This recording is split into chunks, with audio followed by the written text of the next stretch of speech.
Corning is a 173-year-old company that you've probably never heard of. They made the glass for Thomas Edison's light bulb back in the 1800s, and they made the Corningware and Pyrex cookingware that you or your grandma may have in your kitchen. And they're most famously known for creating the Gorilla Glass that sits on the face of your iPhone, answering Steve Jobs' call to do that back in the early 2000s. But you may not know that they brought in some $13 billion in revenue last year, and their stock is up some 50% since January, all thanks to Gen AI and a big bet on fiber optic cable to power it. Corning created optical fiber, which is a highly pure optical glass about as thin as a strand of human hair, all the way back in 1970. And before that, copper was used. So today, optical fiber connectivity in a data center allows you to do things like stream a movie or a video, like this one on your phone, post to a social network, or pose a question to a Gen AI app like ChatGPT on your mobile phone. So how is this new fiber different? Well, Gen AI is requiring 10 times the amount of fiber currently used, but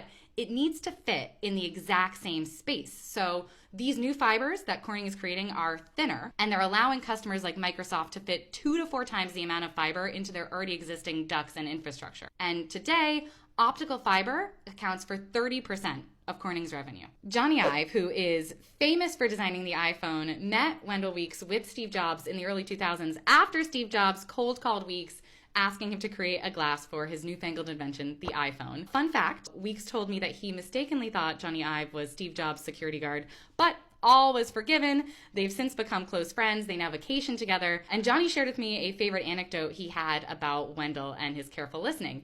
So Johnny told me that Wendell will remember a question or a problem that he's struggling with, and then 4 years later bring out a case or a prototype or a sample of something that solves the problem, even though Johnny has since forgotten about it. So for more on this, please read my story on fortune.com.